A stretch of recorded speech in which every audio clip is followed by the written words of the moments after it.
1997년 외환위기, 회복 최소 10년. IMF도 세계은행도 같은 예측이었죠.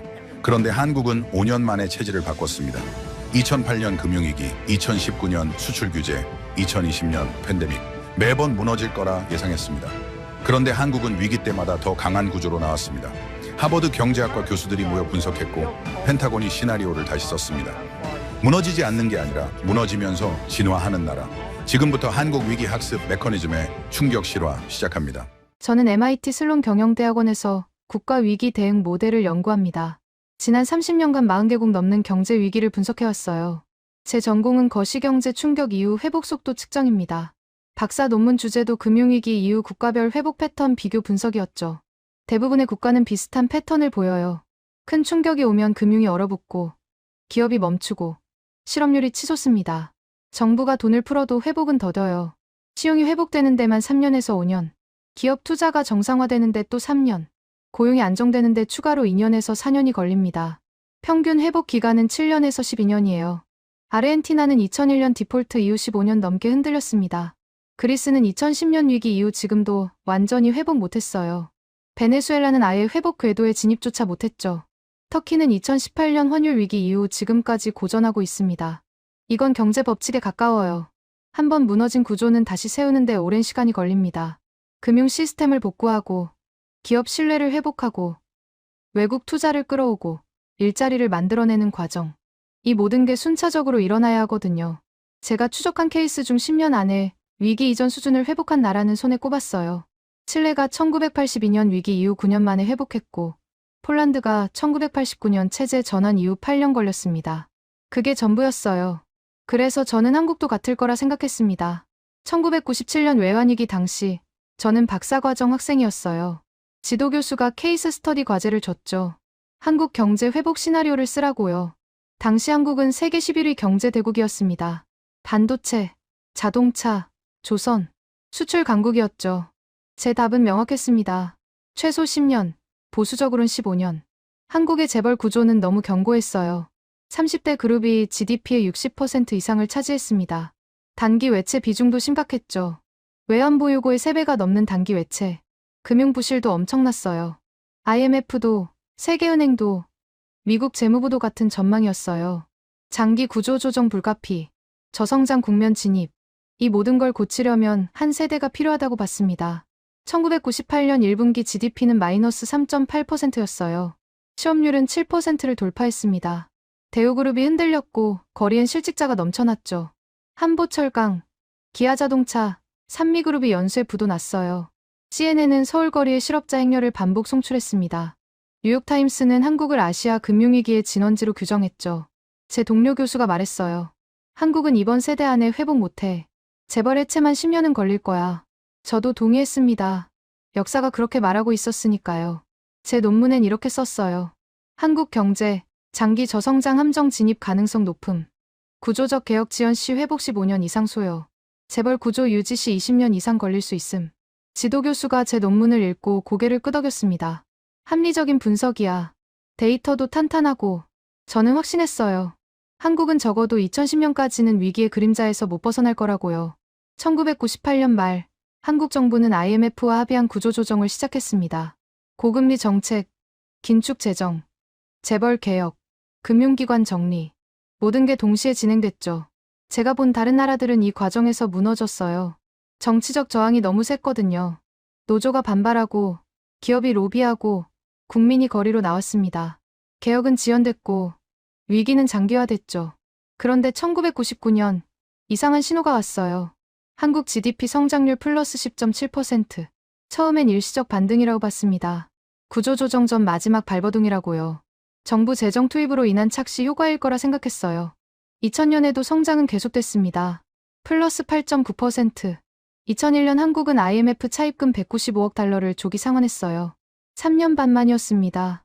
원래 상환 기한은 2004년이었거든요. 학계가 술렁였습니다. 제 동료들은 데이터를 의심했어요. 정부 통계 조작 아니야? 이건 말이 안 돼. 하지만 숫자는 명확했습니다. 외환보유고 증가, 수출 회복, 기업 수익성 개선. 모든 지표가 같은 방향을 가리켰어요. 한국은 10년이 아니라 5년도 안 돼서 위기 이전 수준을 회복했습니다. 저는 논문을 수정했어요. 한국, 예외적 케이스. 특수 상황으로 인한 빠른 회복. 하지만 마음 한편으론 찝찝했습니다. 뭔가 제대로 설명이 안 됐거든요. 어떻게 재벌 구조를 바꾸고, 금융을 정리하고, 노동시장을 유연화하면서도 이렇게 빨리 일어설 수 있었을까요? 제 모델로는 설명이 안 됐습니다. 변수가 너무 많았어요. 정부 주도 개혁, 국민금 모으기 운동, 기업의 빠른 구조 조정, 수출 기업의 회복력. 이 모든 게 동시에 작동했습니다. 그래서 저는 한국을 특수 케이스로 분류하고 넘어갔어요. 일회성 예외라고 생각했죠.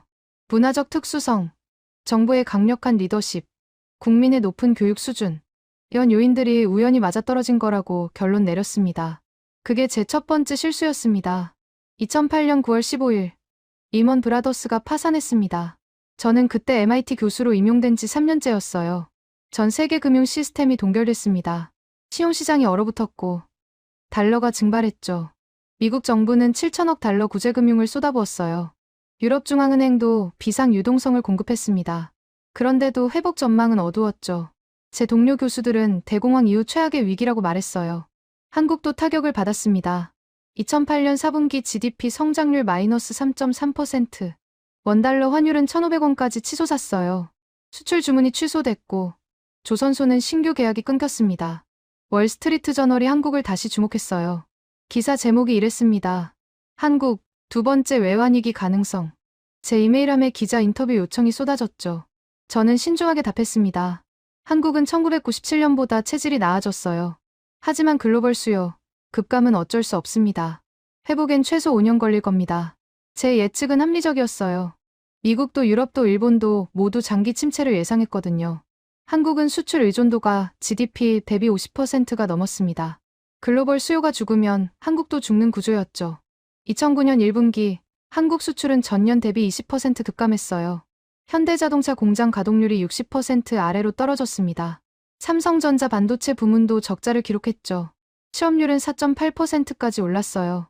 IMF는 2009년 한국 경제 성장률을 마이너스 4%로 전망했습니다. 세계은행도 비슷했죠. 저도 동의했어요.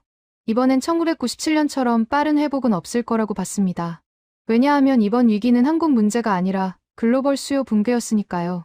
그런데 2009년 2분기부터 이상한 일이 벌어졌어요. 한국 수출이 반등하기 시작했습니다. 중국 시장에서 한국 제품 점유율이 올라갔어요. 스마트폰, 반도체, 디스플레이, 특히 삼성과 LG가 공격적으로 시장을 뚫었습니다. 2009년 연간 성장률이 발표됐어요. 플러스 0.8%, 마이너스 성장을 피한 겁니다. OECD 회원국 중 거의 유일했죠. 미국은 마이너스 2.5%, 일본은 마이너스 5.4%, 유럽은 마이너스 4.3%였어요. 제 동료가 말했습니다. 통계 오류 아닐까? 전 세계가 마이너스인데 한국만 플러스라니. 저도 의아했어요. 데이터를 다시 확인했습니다. 틀림없었어요. 한국은 위기 와중에도 성장했습니다. 2010년 성장률은 더 충격적이었어요. 플러스 6.8%. 완전히 회복한 수준이었죠. 하버드 케네디 스쿨에서 긴급 세미나가 열렸습니다. 주제는 한국의 위기 대응 메커니즘이었어요. 저도 패널로 참석했죠. 세미나장은 만원이었습니다. 경제학자, 정책 입안자, 투자자들이 몰려들었어요. 발표자가 데이터를 보여줬습니다. 한국 정부는 2008년 11월부터 재정 지출을 늘렸어요. 동시에 한국은행은 기준금리를 5.25%에서 2%로 낮췄습니다. 속도가 빨랐어요. 미국보다 결정이 빨랐고 집행은 더 빨랐습니다. 기업들도 움직였어요. 삼성전자는 위기 와중에 반도체 설비 투자를 늘렸습니다. 2009년 14조 원을 쏟아부었죠. 경쟁사들이 투자를 줄일 때였어요. 현대자동차는 신차 개발을 가속화했습니다. 패널 토론에서 누군가 물었습니다. 한국 기업들은 왜 위기 때 투자를 늘리죠? 비합리적 아닌가요? 저는 답을 못했어요. 제 모델로는 설명이 안 됐거든요. 일반적으로 위기 때는 현금을 쌓아야 합니다. 투자를 줄이고 생존에 집중하는 게 정상이죠. 그런데 한국 기업들은 정반대로 움직였어요. 세미나 후복도에서 한 IMF 이코노미스트가 제게 말했습니다. 교수님, 한국은 2번 연속 예측을 빗나갔어요. 이제 패턴이 보이지 않나요? 저는 고개를 저었습니다. 아직 데이터가 부족해요. 2번은 우연일 수 있습니다. 하지만 속으론 불안했어요. 뭔가 제가 놓치고 있다는 느낌이 들었거든요. 2010년 말, 저는 한국을 방문했습니다. 서울대학교 초청 강연이었죠. 강연 후 한국 경제학자들과 저녁을 먹었어요. 제가 물었습니다. 어떻게 2번 연속 이렇게 빨리 회복한 거죠? 한 교수가 웃으며 답했어요. 우리도 잘 모르겠어요. 그냥 계속 달렸을 뿐입니다. 그 답이 오히려 더 불안했습니다. 체계적 전략이 아니라 본능적 반응이라는 뜻이었거든요. 하지만 본능이 2번 연속 맞을 수는 없어요. 뭔가 숨겨진 메커니즘이 있을 거라 생각했습니다. 저는 미국으로 돌아와 한국 연구를 본격화했어요. 논문 주제를 바꿨습니다. 한국의 위기 대응 패턴 분석. 하지만 여전히 확신은 없었죠. 2번의 사례로 일반화하긴 너무 이르다고 생각했습니다. 그게 제 2번째 실수였어요. 2019년 7월 1일, 일본 정부가 폭탄을 터뜨렸습니다. 반도체 핵심 소재 3개 품목 수출 규제, 포토레지스트, 불화수소, 폴리이미드. 한국 반도체 산업의 급소였어요. 저는 그날 아침 블룸버그 속보를 보고 깜짝 놀랐습니다. 일본은 이 3개 품목의 세계 시장 점유율 70% 이상을 차지했거든요. 삼성전자와 SK하이닉스는 이 소재 없이는 반도체를 못 만들어요. CNN이 긴급 분석을 내보냈습니다. 한국 반도체 산업, 3개월 내 생산 차질 불가피. 제 이메일함에 또 인터뷰 요청이 쏟아졌어요. 이번엔 좀 더 신중했습니다. 일본의 조치는 매우 전략적이에요. 한국이 단기간에 대체제를 찾기는 어렵습니다. 최소 2년에서 3년은 걸릴 겁니다. 제 동료들도 같은 의견이었어요. MIT 반도체 연구소 교수는 이렇게 말했습니다. 소재 국산화는 시간과 돈이 엄청나게 들어요. 기술 이전도 안 되고요. 한국은 이번엔 진짜 어렵습니다. 저도 동의했어요. 소재 산업은 반도체와 다릅니다. 공정 기술이 축적되는데 수십 년이 걸리거든요. 일본 기업들은 40년 넘게 이 분야를 독점해왔어요. 그런데 한국 정부와 기업의 반응이 이상했습니다. 패닉이 없었어요. 청와대는 조용했고 삼성과 SK는 공식 논평을 자제했습니다. 언론만 시끄러웠죠. 2019년 7월 15일 한국 정부가 움직였어요. 소재 부품 장비 경쟁력 강화 대책 발표. 5년간 20조 원 투입. 100개 핵심 품목 국산화 추진. 숫자가 구체적이었습니다. 더 놀라운 건 기업 반응이었어요. 삼성전자는 발표 일주일 만에 협력사 긴급 회의를 소집했습니다. SK하이닉스도 같은 날 움직였죠. 롯데케미칼, SKC, 솔브레인 같은 화학 기업들이 동시에 투자 계획을 내놨어요. 제 동료가 말했습니다. 빠르긴 한데 실제 생산까지는 시간이 걸릴 거예요. 발표와 실행은 다르니까요.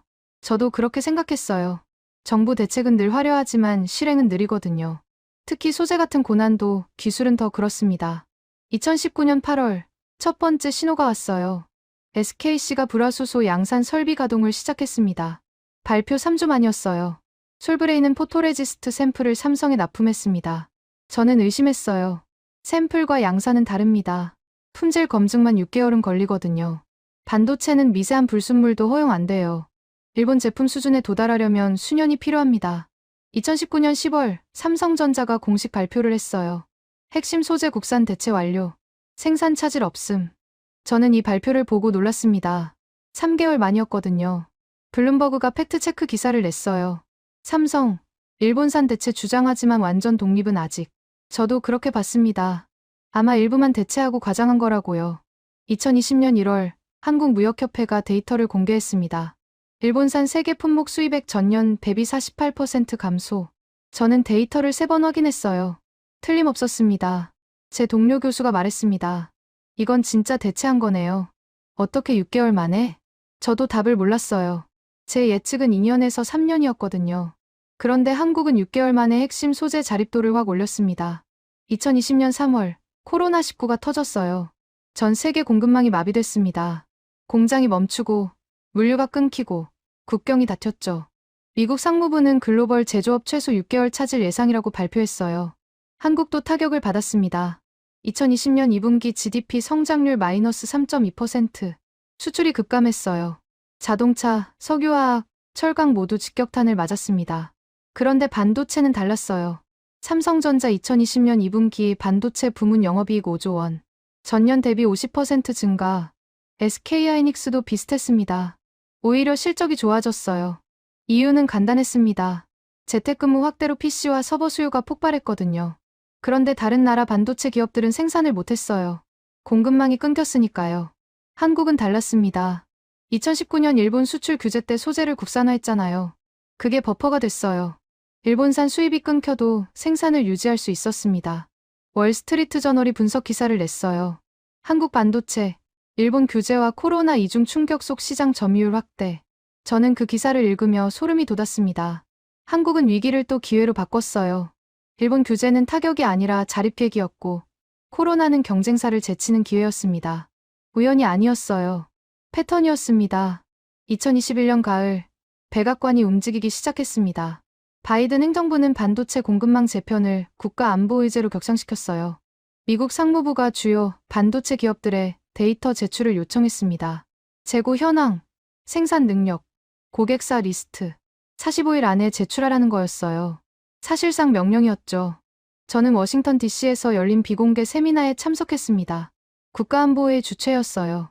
회의실엔 국방부, CIA, 상무부 관계자들이 앉아 있었습니다. 주제는 명확했어요. 반도체 공급망에서 한국의 위치.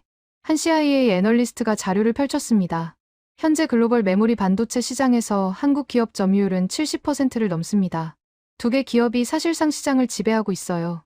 숫자가 스크린에 떴습니다. 디램 시장 점유율 한국 71%, 낸드 플래시 53%, 파운드리까지 합치면 한국 없이는 글로벌 반도체 산업이 작동 안 된다는 결론이었어요. 국방부 관계자가 말했습니다. F-35 전투기에도 한국산 반도체가 들어갑니다. 이지스함도 마찬가지예요. 이게 안보 리스크 아닙니까? 저는 손을 들었어요. 한국은 동맹국입니다. 중국이나 러시아와는 다르죠. CIA 애널리스트가 고개를 저었습니다. 동맹은 영원하지 않아요. 1997년 외환위기 때 우리 예측을 기억하시나요? 한국은 10년 이상 회복 못할 거라 했죠. 틀렸습니다. 2008년 금융위기 때도 마찬가지. 2019년 일본 수출 규제 때도 우리 예측은 빗나갔어요. 회의실이 조용해졌습니다. 그가 계속 말했어요. 한국은 우리가 예측할 수 없는 나라가 됐습니다. 이건 통제 불가능하다는 뜻이에요. 안보 관점에서 매우 위험합니다. 상무부 차관이 끼어들었습니다. 그래서 우리가 인텔과 마이크론에 500억 달러를 쏟아붓는 겁니다. 미국 내 반도체 생산 능력을 복원해야 해요. 저는 조용히 듣고 있었어요. 회의 분위기가 이상했습니다. 한국을 적으로 보는 건 아니지만 그렇다고 완전히 믿을 수도 없다는 거였죠. 애매한 경계였어요. 2022년 5월 바이든 대통령이 한국을 방문했습니다. 그런데 일정이 특이했습니다. 청와대보다 한국 반도체 공장을 먼저 방문했어요. CNN이 생중계했습니다. 바이든은 공장 내부를 둘러보며 한국 기업 CEO와 긴 대화를 나눴어요. 카메라가 꺼진 뒤에도 회의는 계속됐다고 들었습니다. 백악관 브리핑에서 기자가 물었어요. 대통령님은 왜 한국 반도체 공장을 그렇게 중요하게 보십니까? 백악관 대변인이 답했습니다. 반도체는 21세기 석유입니다. 한국은 그 석유를 쥐고 있어요. 그 표현이 묘했습니다. 석유는 무기가 되니까요. 2022년 여름, 미국 의회에서 치스법이 통과됐어요. 527억 달러 규모. 미국 내 반도체 생산시설 유치가 목적이었습니다. 그런데 조건이 붙었어요. 보조금을 받는 기업은 중국 내 첨단 반도체 생산 능력을 10년간 확장하지 못합니다. 한국 기업들을 겨냥한 조항이었죠. 한국 정부는 조용했어요. 공식 반발도 없었습니다. 그냥 시간을 끌었어요. 미국은 답을 재촉했지만 한국은 검토 중이라는 말만 반복했습니다. 저는 그때 깨달았어요. 한국은 시간을 무기로 쓰고 있었습니다. 미국이 급하면 급할수록 한국의 협상 카드는 커지거든요. 2022년 10월 중국이 변수로 등장했습니다. 시진핑 사면임 직후 중국 상무부가 성명을 냈어요. 반도체 공급망 다변화 추진, 한국과 전략적 협력 강화, 베이징에서 한중 경제장관 회담이 열렸습니다. 중국은 한국에 파격적 제안을 했어요. 중국 내 한국 반도체 공장 증설 전폭 지원, 세제 혜택, 부지 무상 제공, 인력 지원까지. 월스트리트 저널이 긴급 분석을 냈습니다. 미중 반도체 전쟁, 한국이 캐스팅 보트. 저도 그렇게 봤어요. 한국은 이제 선택을 강요받는 위치가 아니라 선택을 할 수 있는 위치였습니다. 2023년 1월 한국 대통령이 미국을 국빈 방문했어요. 백악관 만찬이 열렸습니다. 바이든이 건배사를 했죠. 한미 동맹 70년. 앞으로도 함께 갑니다. 그런데 다음날 발표된 공동성명이 묘했어요. 반도체 협력 강화, 공급망 안정화, 상호 투자 확대. 구체적 내용은 없었습니다. 원칙만 나열됐죠. 제 동료가 말했습니다. 결국 합의 못한 거네요. 한국이 버틴 겁니다. 저는 고개를 끄덕였어요. 한국은 미국 요구를 정면으로 거부하지 않았습니다. 하지만 수용하지도 않았어요. 애매하게 시간을 끌며 자기 이익을 챙겼죠. 2023년 중반 유럽연합도 끼어들었습니다. 유럽 칩스법 발표. 430억 유로 규모. 한국 기업의 유럽 내 공장 건설을 제안했어요. 독일, 프랑스, 네덜란드가 경쟁적으로 유치에 나섰습니다. 한국은 갑자기 모두가 원하는 나라가 됐어요. 미국, 중국, 유럽이 동시에 구애했습니다. 10년 전만 해도 상상 못할 일이었죠. 펜타곤 내부 보고서가 유출됐습니다. 제목이 이랬어요. 한국 반도체 의존도 감축 시나리오 분석. 결론은 간단했습니다. 최소 10년 필요. 비용 1조 달러 이상. 성공 확률 50% 미만. 저는 그 보고서를 보며 웃음이 나왔어요. 미국이 한국 없이 반도체 자립을 하려면 10년 이상 걸린다는 뜻이었거든요. 그 사이 한국은 또 어디로 갈지 아무도 몰랐습니다. 2024년 2월, 제가 기다리던 데이터가 나왔습니다. 세계은행 글로벌 경제 전망 보고서. 한국 1인당 GDP가 일본을 추월할 것으로 예상된다는 내용이었어요. 저는 그 숫자를 3번 확인했습니다. 한국 37,000달러, 일본 35,000달러. 단순 추월이 아니었어요. 격차가 벌어지고 있었습니다. MIT 교수 라운지에서 동료들과 커피를 마시고 있었어요. 일본 경제 전문가인 교수가 말했습니다. 믿기지 않아요. 일본은 지칠 국가인데. 저도 같은 심정이었어요. 1997년만 해도 한국 1인당 GDP는 일본의 3분의 1 수준이었거든요. 27년 만에 역전된 겁니다. 그런데 더 충격적인 건 따로 있었어요. IMF 보고서를 보니 한국의 기술 무역 수지가 플러스로 전환됐습니다. 2023년 기준 18억 달러 흑자. 기술을 사는 나라에서 파는 나라로 바뀐 거예요. 하버드 케네디 스쿨에서 긴급 세미나가 소집됐습니다. 주제는 한국의 기술 자립과 글로벌 파급 효과. 저도 발표자로 초청받았어요. 세미나장은 만석이었습니다. 경제학자뿐 아니라 국방부, 국무부 관계자들까지 왔어요. 제 차례가 왔습니다. 저는 스크린에 그래프를 띄웠어요. 1997년 외환위기 이후 한국이 겪은 주요 위기입니다. 외환위기, 금융위기, 일본 수출 규제, 코로나 팬데믹. 4번의 큰 충격이었죠. 다음 슬라이드로 넘어갔습니다. 그런데 패턴이 보입니다. 매번 우리는 한국이 오래 걸릴 거라 예측했어요. 하지만 한국은 예상보다 빨랐습니다. 외환위기 5년, 금융위기 2년, 일본 규제 6개월, 코로나는 오히려 기회로 전환했어요. 청중이 술렁였습니다. 한 국무부 관계자가 손을 들었어요. 그럼 이게 우연이 아니라는 건가요? 저는 고개를 저었습니다. 우연히 4번 연속 일어날 확률은 거의 없어요. 이건 시스템입니다. 다음 슬라이드였습니다. 한국의 연구개발 투자 추이. GDP 대비 R&D 비중이 4.9%.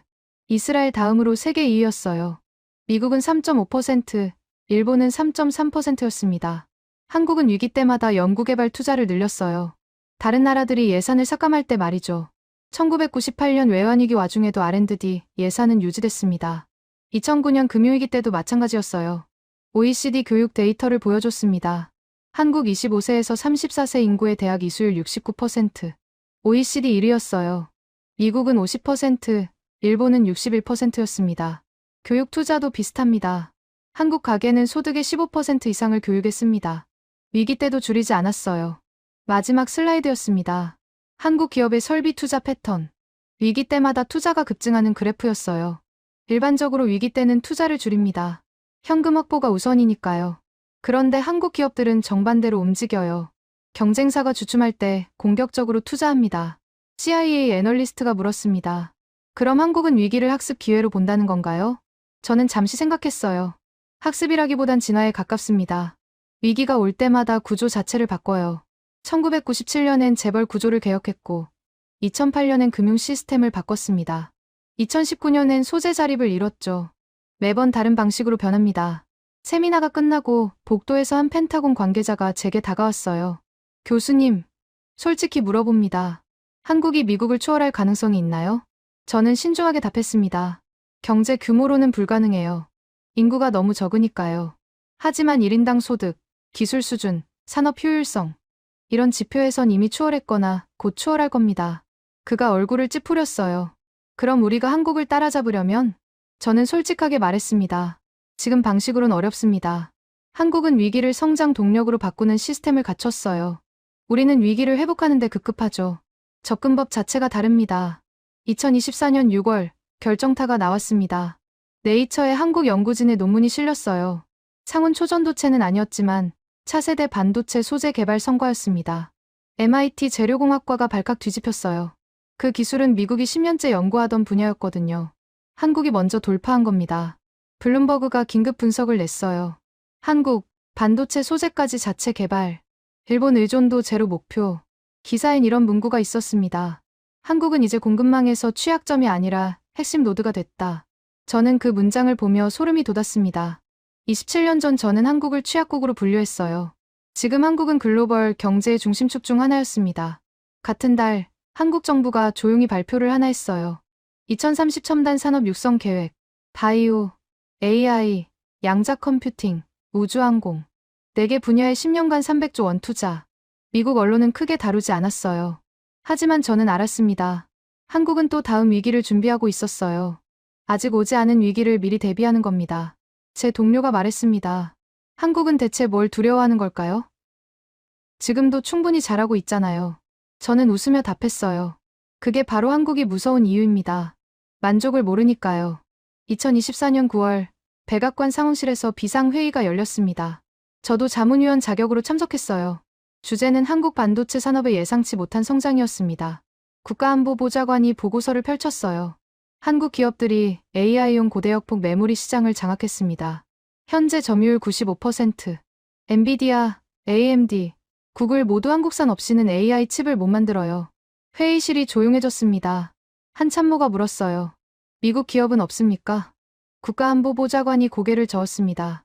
마이크론이 있긴 한데 기술 격차가 2년 이상입니다. 따라잡기 어려워요. 상무부 장관이 끼어들었습니다. 칩스법으로 500억 달러 넘게 쏟아부었는데 왜 안 됩니까? 돈 문제가 아닙니다. 한국은 30년 동안 메모리 반도체에 올인했어요. 우리는 그 사이 파운드리와 설계에 집중했고요. 이제 와서 따라잡으려니 시간이 걸립니다. 저는 조용히 듣고 있었어요. 회의 분위기가 2021년과 완전히 달랐습니다. 그땐 한국을 통제해야 할 대상으로 봤어요. 지금은 의존할 수밖에 없는 파트너가 됐죠. CIA 애널리스트가 추가 보고를 했습니다. 더 심각한 건 중국입니다. 중국도 한국 기술에 의존해요. 미국이 중국 반도체를 제재하려면 한국 협조가 필수입니다. 그런데 한국은 중국 시장도 포기 못해요. 국방부 차관이 테이블을 쳤어요. 그럼 한국이 캐스팅 보트를 쥔 겁니까? 그렇습니다. 미중 반도체 전쟁에서 한국 선택이 승패를 가릅니다. 저는 손을 들었어요. 한 가지 덧붙이자면 한국은 선택을 안 할 겁니다. 모두가 저를 봤어요. 저는 계속 말했습니다. 한국은 지난 27년간 한 번도 한쪽을 선택한 적이 없어요. 항상 중간에서 균형을 잡았습니다. 미국과 동맹을 유지하면서도 중국 시장을 놓치지 않았죠. 이번에도 마찬가지일 겁니다. 국가안보보좌관이 한숨을 쉬었어요. 그럼 우리가 할 수 있는 게 뭡니까? 저는 솔직하게 답했습니다. 기다리는 수밖에요. 한국을 압박하면 오히려 중국 쪽으로 기울 수 있습니다. 2024년 11월, 월스트리트가 요동쳤습니다. 한국 반도체 기업 2곳의 시가총액 합계가 5천억 달러를 넘어섰어요. 인텔 시가총액의 2배가 넘는 수준이었습니다. CNBC에서 긴급 토론이 열렸어요. 저도 패널로 출연했습니다. 진행자가 물었어요. 교수님, 인텔이 한국 기업들에 추월당한 이유가 뭡니까? 저는 신중하게 답했습니다. 인텔은 CPU에 집중했어요. 한국은 메모리에 올인했고요. 그런데 AI 시대가 오면서 메모리 중요성이 폭발적으로 커졌습니다. 타이밍이 완벽했죠. 다른 패널이 반박했어요. 타이밍이 아니라 전략 아닙니까? 한국은 일찌감치 AI 시대를 예측한 거죠. 저는 고개를 저었습니다. 예측이라기보단 집요함이에요. 한국은 30년간 메모리 하나만 팠습니다. 시장이 좋을 때도, 나쁠 때도 포기 안 했어요. 그게 지금 결실을 본 겁니다. 방송 후 제 이메일함이 터졌습니다. 투자자들, 기업 CEO들, 정부 관계자들, 모두가 같은 질문을 했어요. 한국에 어떻게 투자해야 하나요? 한국과 어떻게 협력해야 하나요?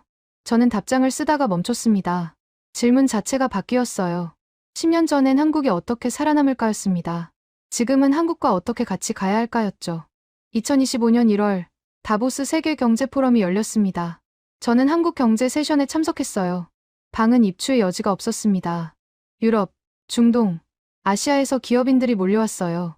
한국 경제부총리가 발표를 했습니다. 한국은 2030년까지 6대 첨단 산업에서 글로벌 톱3에 진입합니다. 반도체, 배터리, 바이오, AI, 양자 컴퓨팅, 우주항공. 청중이 술렁였어요. 한독일 기업인이 손을 들었습니다. 6개 분야 모두 톱3요.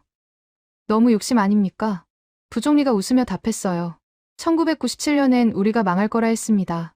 2008년엔 10년 걸릴 거라 했죠. 2019년엔 일본 없이 못 산다고 했어요.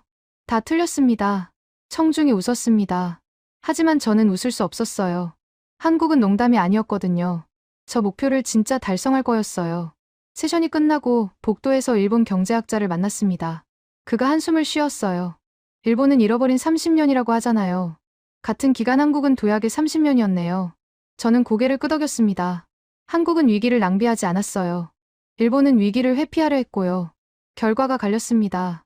2025년 3월 미국 국가정보위원회가 보고서를 냈어요. 제목은 글로벌 기술 패권 지형 변화 2025-2040. 저도 지필진으로 참여했습니다. 핵심 내용은 간단했어요. 한국은 향후 15년간 기술 강국 지위를 유지하거나 강화할 것. 미국이 따라잡기는 어렵고 협력이 최선의 옵션. 보고서는 비공개였지만 요약본이 유출됐어요. 뉴욕타임스가 일면에 실었습니다. 미국, 한국 기술 패권 인정. 협력 외엔 대안 없다. 댓글란이 난리였어요. 미국인들은 믿을 수 없다는 반응이었습니다. 어떻게 한국 같은 작은 나라가 미국을 추월하냐고요. 저는 댓글을 읽다가 껐습니다. 사람들은 여전히 과거의 한국을 기억했어요. 1997년 IMF 구제금융 받던 나라. 하지만 그 한국은 이미 없었습니다. 제 동료가 문자를 보냈어요. 우리 예측이 4번 다 틀렸어요. 이제 어떻게 해야 하죠? 저는 답장을 보냈습니다. 예측을 포기하는 게 답일지도 모릅니다. 한국은 우리 모델밖에 있어요. 2025년 6월, 저는 MIT 총장실에 호출됐습니다. 총장이 심각한 표정으로 말했어요. 한국과학기술원에서 공동연구 제안이 왔어요. 양자 컴퓨팅과 AI 반도체 분야입니다. 어떻게 생각하십니까? 저는 잠시 생각했습니다. 받아들이는 게 좋겠습니다. 이제 우리가 배울 차례예요. 총장이 눈을 크게 떴어요. MIT가 배운다고요? 저는 고개를 끄덕였습니다. 지난 27년간 한국을 관찰했습니다. 처음엔 가르치려 했어요. 그 다음엔 분석하려 했고요. 이젠 배워야 합니다. 한국은 위기 대응에서 우리보다 앞서 있어요. 총장이 한숨을 쉬었어요. MIT가 이렇게 말하는 날이 올 줄은 몰랐네요. 2025년 8월 하버드 비즈니스 스쿨이 새 케이스 스터디를 발표했습니다. 제목은 한국의 위기 학습 시스템. 저도 공동 저자로 참여했어요. 케이스는 간단했습니다. 한국은 위기를 겪을 때마다 3가지를 동시에 했어요. 첫째, 즉각적 대응. 정부와 기업이 72시간 내 움직였습니다. 둘째, 구조적 개혁. 단순 회복이 아니라 시스템을 바꿨어요. 셋째, 선제적 투자. 위기 와중에도 미래 기술에 돈을 쏟아부었습니다. 케이스 발표회에서 한 MBA 학생이 손을 들었어요. 그럼 한국 모델을 미국도 따라해야 하나요? 저는 솔직하게 답했습니다. 쉽지 않을 겁니다. 한국은 국가 규모가 작아요. 의사결정이 빠르죠. 미국은 크고 복잡합니다. 연방정부, 주정부, 기업, 의회, 이해관계자가 너무 많아요. 다른 학생이 물었습니다. 그럼 우리는 영원히 못 따라잡는 건가요? 저는 고개를 저었어요. 따라잡을 필요는 없어요. 협력하면 됩니다. 한국은 반도체와 배터리에 강하고 미국은 소프트웨어와 플랫폼에 강합니다. 합치면 더 강해져요. 2025년 10월 백악관이 새 정책을 발표했습니다.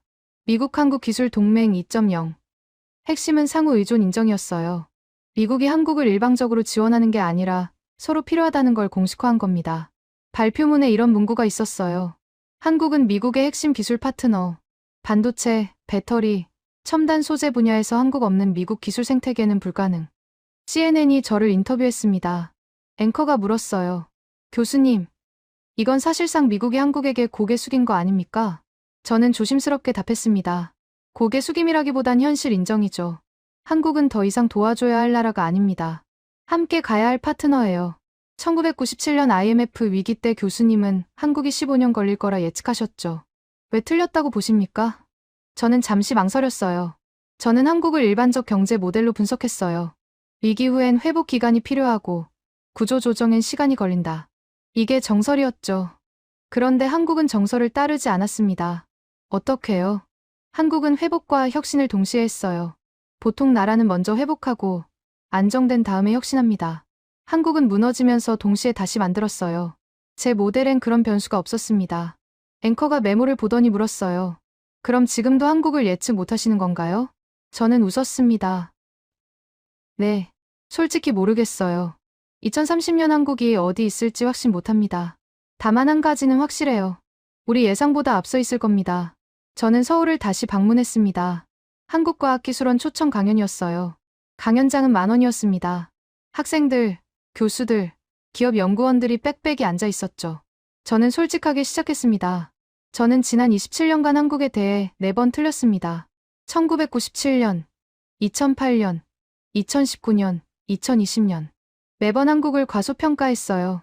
청중이 웃었습니다. 저는 계속 말했어요. 처음엔 제 모델이 잘못됐다고 생각했어요. 그 다음엔 데이터가 부족하다고 봤죠. 하지만 이제 압니다. 한국이 모델밖에 있다는 거요. 한 학생이 손을 들었습니다. 교수님, 그럼 한국의 비결이 뭐라고 보십니까? 저는 스크린에 그래프를 띄웠어요. 한국의 위기별 대응 속도였습니다. 속도예요. 한국은 결정이 빠르고 실행은 더 빠릅니다. 미국은 의회에서 1년 토론해요. 한국은 일주일 만에 결정하고 실행합니다. 다른 학생이 물었어요. 그럼 미국도 빨라지면 되는 거 아닙니까? 저는 고개를 저었습니다. 시스템이 달라요. 미국은 견제와 균형을 중시합니다. 느리지만 안정적이죠. 한국은 빠른 실행을 중시해요. 위험하지만 효율적입니다. 어느 게 낫다고 할 순 없어요. 다만 위기 대응에선 한국 방식이 유리합니다. 강연 후 한 한국 교수가 제게 다가왔어요. 교수님, 솔직히 우리도 왜 이렇게 됐는지 잘 모르겠어요. 저는 놀랐습니다. 정말요? 그가 웃으며 말했어요. 네, 그냥 계속 달렸을 뿐이에요. 멈추면 죽을 것 같았거든요. 1997년 트라우마가 아직도 남아 있습니다. 저는 고개를 끄덕였습니다. 이해가 됐어요. 한국은 전략적으로 진화한 게 아니었습니다. 생존 본능으로 달렸고, 그게 결과적으로 최적의 전략이 된 거였죠. 그날 밤 호텔에서 저는 논문을 수정했어요. 제목을 바꿨습니다. 한국의 위기 대응 전략에서 한국의 생존 메커니즘으로. 전략이라는 단어가 맞지 않았거든요. 한국은 계획하지 않았어요. 그냥 살아남으려 발버둥 쳤고, 그게 세계를 놀라게 한 겁니다. 2026년 1월, 저는 연구실에서 27년간의 데이터를 정리하고 있었습니다. 1997년부터 지금까지 한국에 대해 쓴 논문만 17편이었어요. 그중 초기 예측이 맞은 건 단 한 편도 없었습니다. 책상 위에 펼쳐진 그래프들을 보며 생각했어요. 이건 단순한 예측 실패가 아니었습니다. 제가 믿어온 경제학 모델 자체가 한국에겐 맞지 않았던 거죠. 일반적인 위기 대응 모델은 이렇습니다. 충격 발생, 시스템 붕괴, 구조 조정, 점진적 회복, 정상화. 최소 7년에서 10년. 그런데 한국은 이 단계를 압축했어요. 충격과 동시에 구조 조정을 시작했고, 회복 과정에서 이미 다음 단계를 준비했습니다. 미국 국가정보위원회가 최근 낸 보고서를 다시 봤어요. 핵심 문장이 있었습니다. 한국은 위기를 통과할 때마다 이전과 다른 구조로 출현한다. 예측 가능성이 지속적으로 낮아지고 있음. 예측 불가능하다는 건 통제 불가능하다는 뜻이에요. 미국 입장에선 불안한 변수죠. 하지만 동시에 놓칠 수 없는 파트너이기도 합니다. OECD 최신 데이터를 봤어요. 한국의 1인당 GDP는 이미 일본을 넘어섰고 프랑스와 영국을 추격하고 있었습니다. R&D 투자 비중은 여전히 GDP 대비 5% 가까이. 이스라엘과 1, 2위를 다투는 수준이었어요. 더 놀라운 건 교육 지표였습니다. PISA 수학과학 점수에서 한국은 계속 최상위권이었어요. 25세에서 34세 인구의 고등교육 이수율도 여전히 OECD 1위. 인적 자원 기반이 흔들리지 않고 있었습니다. 제 동료 교수가 최근 이런 말을 했어요. 한국은 망할 이유가 계속 생기는데 왜 안 망하죠? 저는 답했습니다. 망할 뻔할 때마다 구조를 바꾸니까요. 같은 방식으론 2번 안 망합니다. 미국 정부의 대한국 정책도 변했어요. 2020년대 초반만 해도 한국을 관리 대상으로 봤습니다. 반도체 생산을 미국으로 옮기라고 압박했죠. 하지만 지금은 협력 대상으로 접근해요. 한국 없이는 미국 첨단 산업이 작동 안 된다는 걸 인정한 겁니다. 유럽도 비슷했어요. 독일 자동차 업계는 한국 배터리 없이는 전기차를 못 만듭니다. 프랑스 원전 산업도 한국 기술을 필요로 해요. 일본조차 소재 분야에서 한국과 협력을 늘리고 있었습니다. 중국은 더 복잡했어요. 견제하면서도 협력해야 하는 대상. 한국 반도체 장비와 소재가 없으면 중국 반도체 산업도 타격을 받거든요. 한국은 미중 사이에서 누구도 완전히 배제할 수 없는 위치를 만들었습니다. 제가 가장 주목한 건 한국의 다음 행보였어요. 2030 국가 전략을 보면 6개 첨단 분야가 나옵니다. 반도체, 배터리, 바이오, AI, 양자 컴퓨팅, 우주항공. 욕심이 많아 보이지만 한국은 과거에도 비슷한 목표를 세우고 달성했어요. 1990년대엔 반도체 굴기를 선언했습니다. 당시엔 일본이 시장을 지배했죠. 2000년대엔 자동차와 조선에서 글로벌 톱을 목표로 했어요. 2010년대엔 배터리와 디스플레이였고요. 매번 달성했습니다. 패턴이 보였어요. 한국은 10년 단위로 목표를 세우고 국가와 기업이 같은 방향으로 달립니다. 실패하면 빠르게 수정하고 성공하면 다음 목표로 넘어가요. 멈추질 않습니다. 저는 최근 논문에 이렇게 썼어요. 한국의 진짜 위험은 외부 충격이 아니다. 내부의 만족과 안주다. 하지만 지금까지 한국은 성공할 때마다 더 높은 목표를 세웠다. 이 패턴이 깨지지 않는 한국의 성장은 계속될 것이다. 물론 리스크도 있습니다. 저출산, 고령화, 양극화. 한국도 이 문제들을 피할 순 없어요. 하지만 한국은 이것도 위기로 인식하고 있었습니다. 그리고 과거 경험상 한국은 위기를 기회로 바꾸는 데 능숙했죠. MIT 세미나에서 누군가 물었어요. 한국 모델을 다른 나라가 배울 수 있을까요? 저는 조심스럽게 답했습니다. 어렵습니다. 한국은 특수한 조건들이 맞물렸어요. 작은 국토, 높은 교육열, 강한 정부, 빠른 의사결정, 위기 경험. 이걸 다 복제하긴 힘들죠. 하지만 배울 점은 있다고 봅니다. 위기를 회피하지 말고 직면할 것. 단순 회복이 아니라 구조 전환을 목표로 할 것. 미래 투자를 멈추지 말 것. 이 세 가지는 보편적 교훈이에요. 지금 세계는 한국을 다시 보고 있습니다. 1997년엔 구제해야 할 나라였어요. 2008년엔 걱정스러운 신흥국이었죠. 2019년엔 일본에 의존하는 취약국이었고요. 2026년 지금 한국은 누구도 무시할 수 없는 기술 강국입니다. 제가 27년 전 박사과정 학생일 때 쓴 논문을 다시 봤어요. 한국 경제 회복 기간 10년에서 15년 예상. 그 논문은 완전히 틀렸습니다. 하지만 틀린 이유를 이제 압니다. 저는 한국을 일반적 케이스로 봤어요. 하지만 한국은 일반적이지 않았습니다. 무너질 때마다 더 강한 구조로 일어섰고 예측될 때마다 예상을 벗어났어요. 모델 밖의 나라였습니다. 앞으로도 계속 그럴 겁니다.